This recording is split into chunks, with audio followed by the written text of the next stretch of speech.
Gang leader அப்படின்னு கூட சொல்லலாம். இப்போ நான் யாரை பற்றி பேச போகிறேன்னா, எங்கள் கேங்கில் இருக்கிற ஒரு காமெடி பீஸ், ஒரு சரியான அரக்ராக்குன்னு கூட சொல்லலாம். ஆனால் காசு நிறைய செலவு பண்ணுவாள். வேறு யாரும் இல்லை, நாங்கள் குண்டு புஸ்கி சொன்னதாக. என்னடா குண்டு புஸ்கின்னு சொல்லணும்னு பார்க்குறீங்களா? அது அவளோட சைஸு. அது சொல்லலையா? என்ன சொல்ல வரேன்னா, அவளை எப்பவுமே மறக்கவே முடியாது. ஏன் மறக்க முடியாதுன்னா, அந்த மாதிரி வேலையெல்லாம் பண்ணிட்டு போயிட்டான். அதில் பெரிய உருத்த மறக்க முடியாது.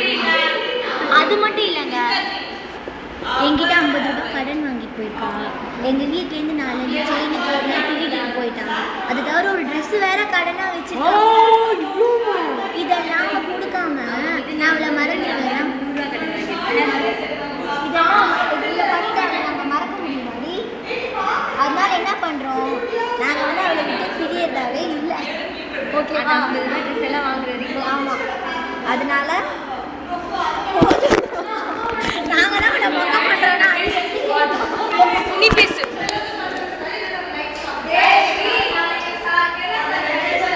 ஆக்சுவலி நிறைய பேர் சொல்லியிருக்காங்க, அவங்க தான் கேங் லீடர்.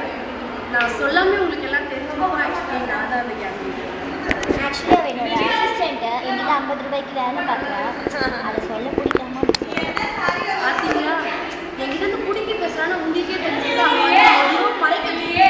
நாங்கள் பிடிங்கி பேசுகிறேங்க. எங்களுக்கு நான் சினிமோட்டோகிராஃபர். பேசிக்கலி எனக்கு பேண்ட் ஷாட்லாம் பண்ணுறது ரொம்ப பிடிக்கும். அதான் பேண்ட் பண்ணி காட்டுறேன். வெறும் பேண்ட் ஷாட் மட்டும்தான் தெரியும். Notice point. ஓகே, அவருக்கு அது கூட தெரியாது. எது பர்த்டேவா? ஆமா, அது ஃபோட்டோ தான் நீ தப்பு.